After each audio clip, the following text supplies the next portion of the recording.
Hello everyone. Class 12th English के main points अगर हम इस टाइम पढ़ लें ड्यूरिंग द एग्जाम तो चीजें थोड़ी शॉर्ट भी हो जाएंगी एंड पूरा चैप्टर हमें समझ में आ जाएगा। तो कुछ मेन पॉइंट्स में लेके आया हूँ चैप्टर 1 लोस्ट स्प्रिंग के। उनको आप पढ़ेंगे तो आपको स्टेप बाय स्टेप पूरा चैप्टर क्लियर हो जाएगा। Let's start. Here you can see मैंने नोट्स में इसको सेव कर लिया है एंड स्टार्ट करते हैं। इसका फर्स्ट पॉइंट है the narrator encounters Sahib every morning. यानी कि हर सुबह जो नरेटर है, इस चैप्टर का जो नरेटर है वो मिलता है साहिब से। He is a rag picker. इसमें जो साहिब है वो एक रैग पिकर है, कूड़ा बीनने वाला है। Who lives in Seemapuri at the border of Delhi, जो दिल्ली के बॉर्डर पर यानी सीमापुरी में रहता है। इसके आगे देखो, his parents came from Bangladesh. उसके जो पेरेंट्स हैं वो बांग्लादेश से आए हैं and he searches for gold in the garbage dumps. वो कूड़े के ढेर में कुछ सोना ढूंढने का मतलब होता है कुछ पैसे या समथिंग वो ढूंढता है। He has never gone to school. वो कभी स्कूल भी नहीं गया। Nor does he have a pair of shoes. ना उसे कभी एक जोड़ी जूते भी मिले हैं। His actual name is Sahib Alam. जिसका एक्चुअल नाम, वास्तविक नाम जो है पूरा नाम वह है साहिब आलम, विच मीन जिसका मतलब होता है लॉर्ड ऑफ द यूनिवर्स, यानी कि संसार का, इस पूरे ब्रह्मांड का स्वामी। But he doesn't understand its meaning. लेकिन उसको इसका मीनिंग तक नहीं पता।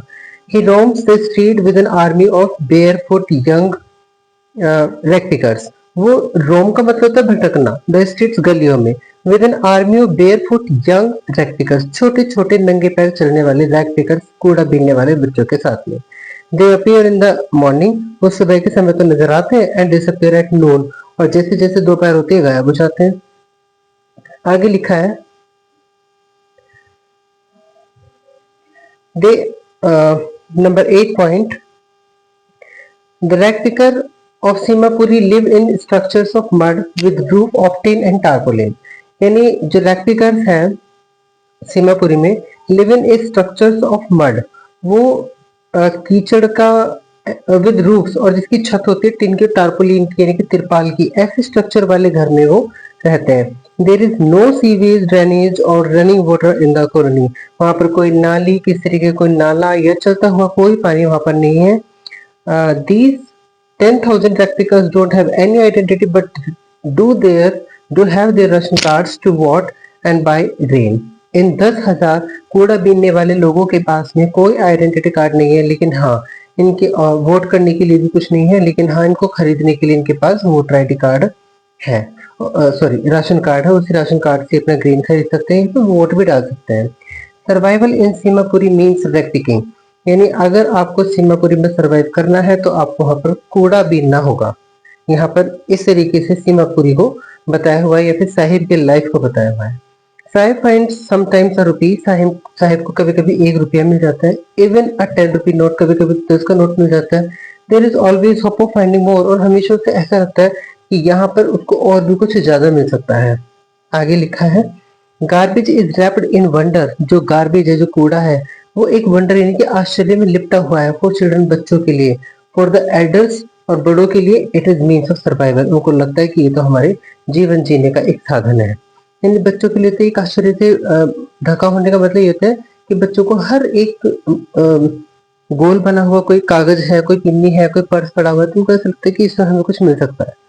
Now Sahib works in a tea stall getting 800 rupees and all meals. अब जो साहिब है वो एक चाय वाले स्टॉल पर काम करने लगा है, उसको 800 रुपये मिलते हैं और खाना मिलता है। He carries a canister. वो एक कैनिस्टर यानी कि एक कनस्तर सा होता है, उसको कैरी करता है, which is heavier than the plastic bag. वो उस प्लास्टिक बैग से कहीं ज्यादा भारी है। He used to carry on his shoulder, जो वो अपने कंधे पर उठा के घूमा करता था। आगे आता है हमारे 16 point, the plastic bag was his. जो प्लास्टिक बैग था वो उसका था।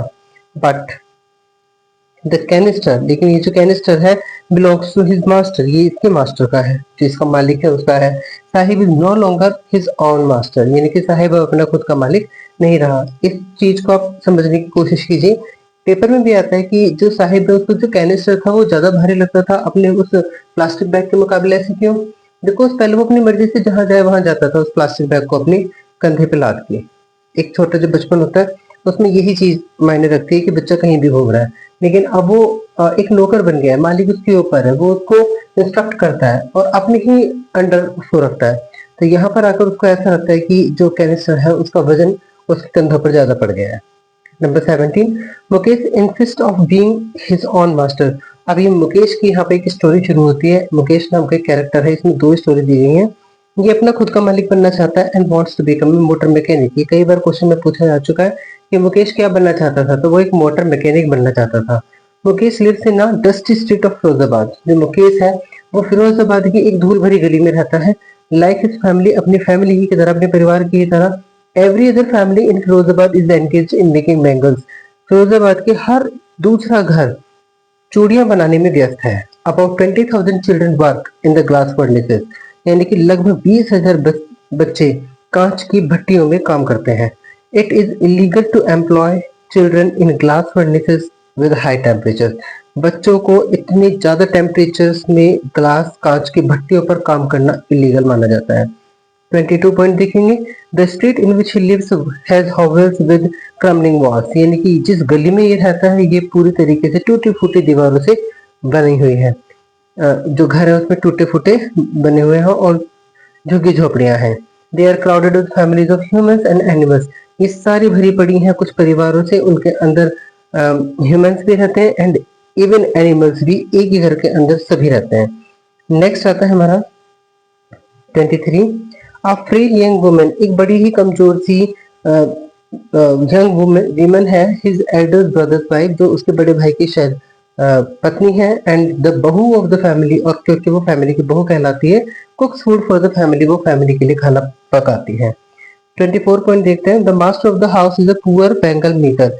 इसमें जो इसका जो मालिक है घर का, जो मास्टर है, वो एक चूड़ी बनाने वाला बूढ़ा आदमी है। Who knows nothing except the art of making bangles. उसे कुछ नहीं आता, केवल एक आर्ट आती है चूड़ी बनाने की। Number 25, Mukesh and his family can't change their trade as they are born in the caste of bangle makers. Mukesh और उसकी फैमिली अपने इस व्यापार को भी बदल नहीं सकते, क्योंकि उन्हें लगता है या था ही कि वो चूड़ी बनाने वाली कास्ट में पैदा हुए थे। Number 26, all kinds of colours of bangles are made in Firozabad. Firozabad में हर प्रकार की चूड़ियां, हर रंग की चूड़ियां बनाई जाती हैं।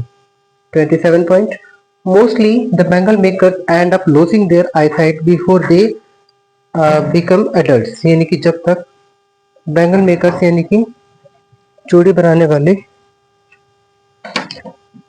लूजिंग देयर आईसाइट, वो अपनी आंखों की रोशनी खो देते हैं बिफोर दे बिकम एडल्ट्स, बड़े होने तक। Number 28 point, Savita a young girl. Savita एक छोटी लड़की है, does not know the bangles, जिसको चूड़ियों के बारे में पता भी नहीं है। शी हेल्प इन मेकिंग, वो उन्हीं बनाने में हेल्प करती है। सिंबलाइजेज, जो सिंबलाइज करते हैं, जो एक प्रतीक है, एन इंडियन वुमेन सुहाग, जो एक भारतीय औरत का एक सुहाग होता है। यंग मैन 29 पॉइंट देखते हैं, ये आपका लास्ट फोर्थ पॉइंट है। Young man who have no initiative and ability to dream. जितने भी नव युवक हैं उनके अंदर ना कोई इनिशिएटिव है, ना ही उनके अंदर इतनी एबिलिटी है कि वो कुछ बड़ा सपना देख सकें, कुछ अपना कोऑपरेटिव को ऑर्गेनाइज कर सकें। 30 point, there are two words. अब यहाँ पर आता है जो हार्श रियलिटी है हमारे वर्ल्ड की, हमारे एरिया की। देयर आर टू वर्ड्स, दो तरीके के संसार है। The one is the world of bangle maker. एक तो ऐसा है संसार जिसमें चूड़ी बनाने वाले हैं, caught in the web of poverty, जो गरीबी के जाल में फंस चुके हैं। The other word of a money lender, और दूसरा वर्ड आता है साहूकारों का, मिडल मैन, बिचौलिया, बीच के लोग जो होते हैं, एंड पुलिसमैन, और पुलिसमैन का, हु एक्सप्लॉइट, जो शोषण करते हैं, एंड टॉर्मेंट दैम, उनको प्रताड़ित करते हैं या उनको शोषण करते हैं। 32 point, that is the last one also. Mukesh wants to become a car driver. Mukesh एक कार ड्राइवर बनना चाहता है। He is content to dream of cars. उसके सपने भी कार तक संतुष्ट है, या संतोष रहता है उसको उसमें, एंड नॉट ऑफ प्लेन्स, वो प्लेन उड़ाने की भी जिज्ञासा नहीं रखता। आई होप आपको इस चैप्टर समझ में आया होगा। इस तरीके का कोई भी क्वेश्चन आपको अगर बोर्ड में मिलता है तो आप उसका आई थिंक आंसर कर पाएंगे। Thank you.